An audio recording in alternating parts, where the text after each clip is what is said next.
Всем привет!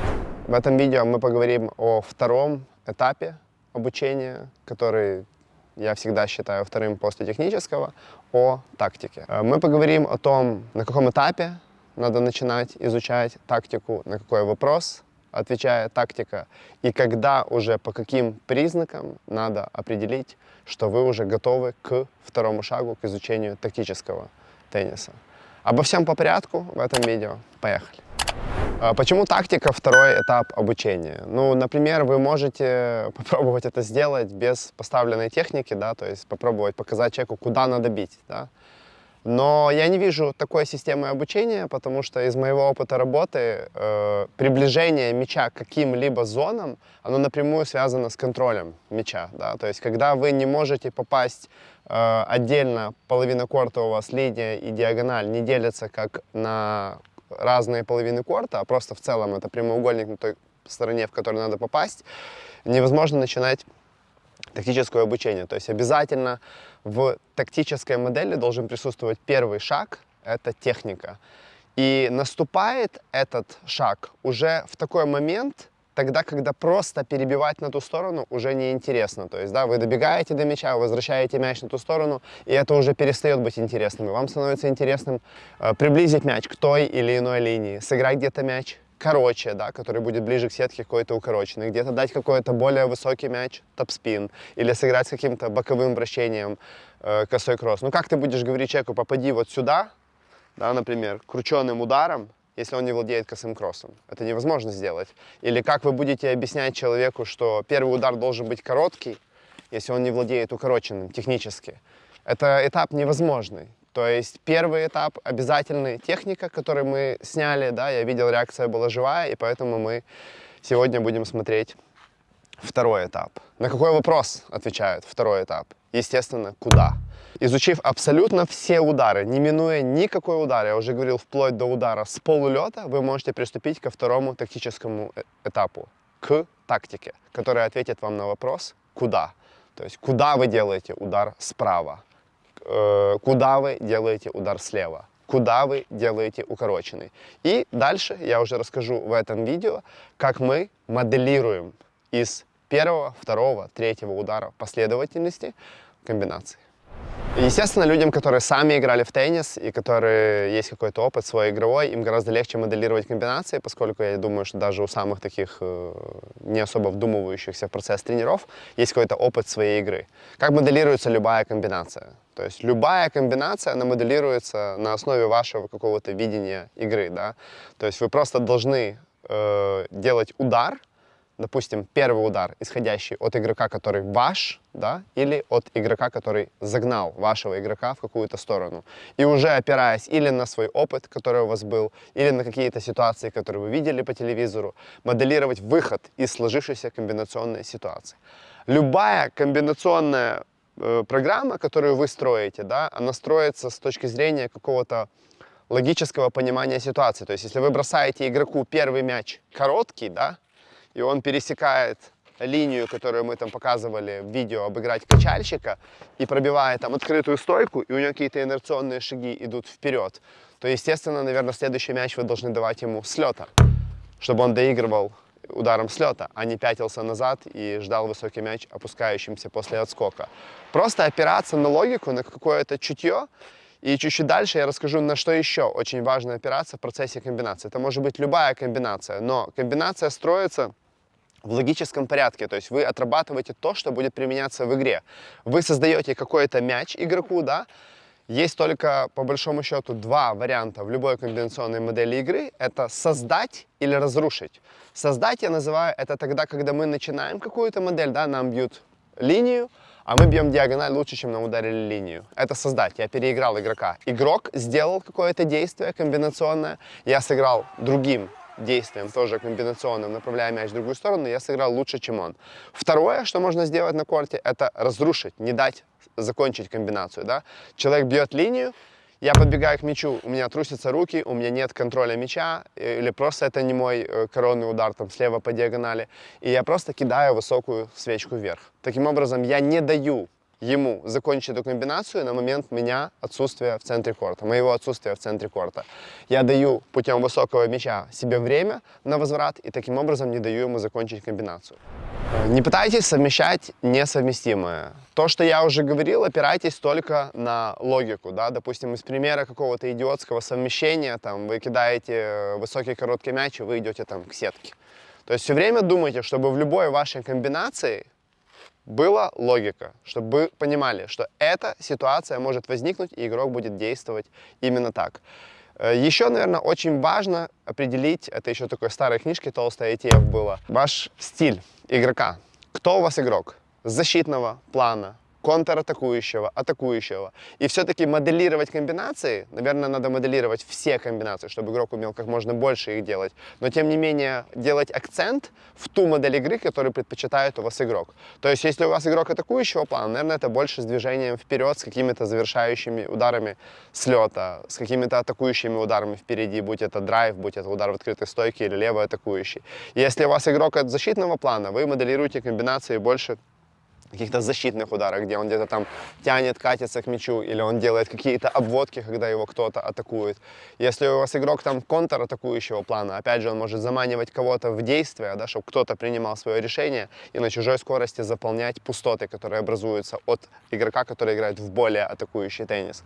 Это уже надо как бы по чутью руководствоваться. Это чуть-чуть тяжелее. Я могу сказать, что мне самому не всегда сегодня удается определить прям четко с первого взгляда стиль игрока, но тем не менее я тоже стараюсь адаптировать комбинации, которые изучает игрок, опираясь на его стиль игры. Какие ключевые комбинации в большом теннисе, которые используются чаще всего, которые мы видим чаще всего? Я сказал бы, что их 3. Да? Все эти 3 комбинации мы покажем в нашем втором теннисном курсе, который тоже будет связан так же пошагово, как вся наша программа YouTube, с обучением. И мы показали на первом этапе, да, наших видео, где мы еще не переступали к тактической части, как это делается технически. И точно так же будет основан наш тренерский курс. В нем на втором этапе, обучив всем техническим элементам вашего спортсмена или вашего ребенка, вы будете переступать к тактическому изучению. И в самом курсе я уже покажу 3 самых базовых комбинации, на которых чаще всего в комбинационном плане строится теннис. Это косой кросс и доигровка с косого кросса. Это укороченный и доигровка после укороченного. Это свечка и доигровка после свечки. Естественно, это долгое объяснение, и во всех этих комбинациях есть двухстороннее понимание игры. Со стороны того, кто строит комбинацию, и со стороны того, кто разрушает или переигрывает игрока в тот же комбинационный теннис. Но обо всем этом мы расскажем вам более подробно на нашем втором курсе. Но здесь я пробую рассказать поверхностно, для того, чтобы ввести человека в курс дела и понять, почему я все время ставлю первую комбинацию, это укороченный и свечка. Да? Свечка — это самый базовый удар. То есть, любой человек, наверное, начинающий, в большей, в меньшей степени владеет мячом, если какая-то техника поставлена, и он не играет вот так, там плюс-минус крутит мяч, он может кинуть нормальную свечку. Почему свечка никогда не является каким-то там сверхъестественным оружием на момент того, когда оба игрока находятся сзади? Потому что есть определенный отрезок времени, который мяч проводит от струн до струн. От касания струн на одной стороне до касания струн на другой стороне. Кстати, это очень интересный момент, который я забыл сказать. Я впервые видел сейчас на Олимпийских играх, что показывали reaction time, то есть показывали время реагирования игрока на подачу. Если эта тема интересна, я могу ее очень сильно развить и сделать прям специальное видео по поводу этого. Но сейчас немножко о другом. То есть время касания мяча на струнах, которые мы наносим удар, да, и полет свечки высокий. Например, мы касаемся мяча на наших струнах, и человек коснется мяча на струнах соперника, да. Сколько времени мяч будет находиться в полете? То есть даже для свечки не очень, я думаю, что временной отрезок мы потом покажем на видео, но он будет превышать там 2,5-3 секунды. Если свечку накрутить дальше и заставить двигаться человека назад, то это будет еще больше времени. Поэтому свечка не может быть оружием. То есть у человека предостаточно времени для принятия решения. Вы наносите удар, мяч находится в полете, и за это время человек может спокойно переместиться в одну, в другую сторону, у него достаточно времени. Но если перед тем, как делать свечку, вы сделаете короткий мяч и потом кинете свечку, то уже скорость мяча будет превосходить скорость ног соперника. И мяч будет падать за его спиной. И если вы чуть-чуть эту свечку подкрутите, да, и свечка еще с отскока будет ускоряться, то таким образом вы превращаете самый легкий удар по исполнению свечку в оружие, совместив его с укороченным. Это такой элементарный пример тактической схемы, который я считаю самый простой. Что еще очень важное, вы делаете укороченным ударом для вашего противника. Делая укороченный удар, вы задаете вашему сопернику экзамен. Вы спрашиваете, а как учили тебя? А научили ли тебя переворачивать ракетку? Или ты как дурачок бежишь крученой хваткой поднимать мяч? А умеешь ли ты подкатываться к мячу, чтобы не перебежать на вот таких вот ногах и отбить середину корта и оставить сзади? То есть это тоже своего рода такой экзамен, и я очень редко встречаю людей, которые учат своих детей, даже профессиональных теннисистов, не отбивать мяч короткий, а переигрывать на коротком мяче, чтобы, доставая короткий мяч, отбивать его не в центр корта, оставляя корт за собой. И даже на профессиональном уровне, тем более здесь, в Германии, я практически этого не вижу. Хотя я считаю это очень важным аспектом игры. Это такой элементарный пример первой комбинации, которую мы будем, естественно, более подробно с зонами, с деталями, с моделями выхода из тех или иных комбинаций рассматривать на наших курсах на втором этапе. Но я вот показал его как обычный удар, да, который не дает ничего на задней линии. Естественно, если это не какие-то два начинающих человека, они просто крутят там по 55 раз оба, никто не может ударить, кто-то ошибается, и кому-то кажется, что свечка — это оружие. Естественно, ни на каком нормальном уровне это оружием уже не будет. Но совместив с укороченным свечку, это уже превращается в модель комбинационную, в котором свечка может давать очки. Также еще касательно укороченного свечки, если это делается по детям, да, дети маленькие, дети низкие, смеша нормального ни у кого, по сути дела, нету, игры с лета особо тоже маленькие дети ни технически, ни сильных там рук или там четко положить мяч не могут.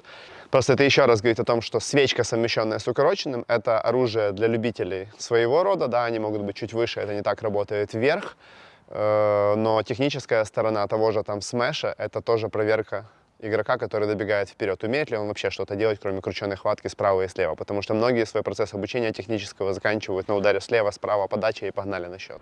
Я попробую сейчас показать системно, да, как происходят процессы моделирования, да, которые делает игрок, строящий свою тактическую игру. Как это работает? Да? То есть у нас есть какой-то план. Да? То есть этот план ударить справа по диагонали. У нас есть какой-то план на ответ. Как нам ответят? Например, мы ударили справа по диагонали, нам ответили справа по диагонали, и мяч мы забили справа по линии. Примерно это выглядит так. Когда будет лететь мяч, мне скажут цифру, и согласно цифре, которую мне скажут, я должен поймать рукой. Например, это будет цифра 1, и мне бросят мяч, и я должен ловить правой рукой. 1. Я ловлю правой рукой. Что это сейчас было? У меня был план, и все пошло согласно плану. Да? И теперь мы немножко поменяем модель. Мне кинут мяч, но в процессе полета мяча что-то изменится, что-то пойдет не по плану. У меня будет план на 1, на ловлю правой рукой, но потом мне скажут цифра 2, и я должен буду ловить в левой. Как это будет выглядеть?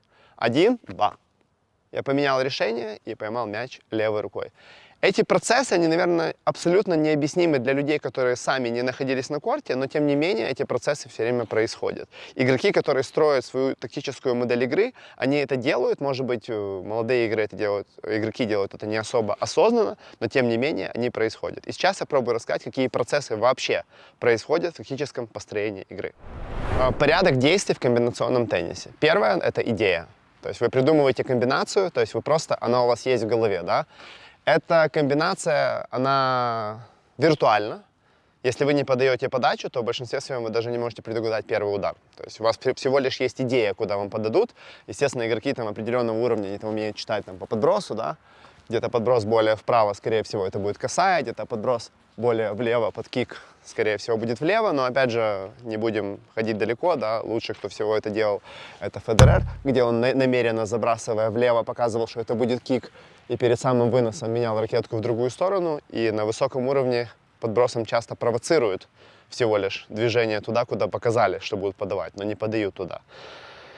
Тем не менее, на среднем уровне по подбросу можно немножко читать подачу на определенном уровне. Какие-то игроки могут это делать, да, там, по более закрытой стойке, да, понимать, что это все-таки больше линия, хотя эта стойка открытая, или по более открытым ногам понимать, что это диагональ. И вот это предвидение немножко игры дает понимание, куда будет наноситься удар. Но опять же, первое, у вас должен быть план. Вы хотите что-то сделать. Я хочу сделать укороченный с подачи, с приема. Мне подают укороченный, да? Это был мой план. Второе, я должен, увидев мяч, понять, позволяет ли этот мяч, согласно моему уровню игры, сделать то, что я придумал. Ну, например, у меня был план. Я хотел укоротить. Я даже сделал замах под то, чтобы укоротить. Но мяч отскочил криво. И просто не так, как я хотел. У меня резаная хватка. Могу ли я укоротить? Нет. Почему? Потому что для того, чтобы сделать хороший укороченный, мне надо попасть в маленький отрезок. Укороченный интересен, если ты выпадаешь вот сюда и достаточно низко. Если ты выпадаешь вот сюда и выше сетки, это не укороченный, это короткий мяч, с него ударят. Как в этот момент перестраивать ту модель, которую ты придумал тактически? Ну, я выбрал пример укороченного, здесь, наверное, чуть легче перестроиться, да, но опять же, у меня замах одинаковый с укороченным и срезанным. Я не могу сделать укороченный, потому что я не контролирую мяч. Я просто делаю резанный в длину. Я просто делаю его туда, потому что в резаном есть большая погрешность. Мне не надо делать его настолько точно, настолько близко к сетке. Я бегу к мячу, я хочу сделать обводку. Для обводки мне нужен контроль мяча. У меня нет контроля мяча. Я бегу, и мяч оказался дальше. Я не добежал ногами. Я кидаю его просто вверх, потому что у меня нет контроля. Это как пример с мячами, которые мне кидали. Я показывал план А, план Б.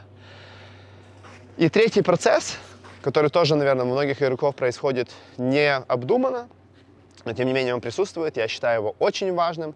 Вы все время должны видеть, что увидел игрок, играющий против вас. Например, вы сделали удар слева по линии, вам отбили чуть-чуть мяч повыше, да, как мы показывали недавно в видео о забеганиях, вы забежали, и вы хотели бить, но вы увидели, что игрок оттянулся назад. И увидя то, что он оттянулся назад, вы понимаете, что в принципе сильный удар погасили за счет увеличения дистанции. И вы делаете, как мы бросали мяч, когда идет не по плану, вы перестраиваете и делаете укороченный удар.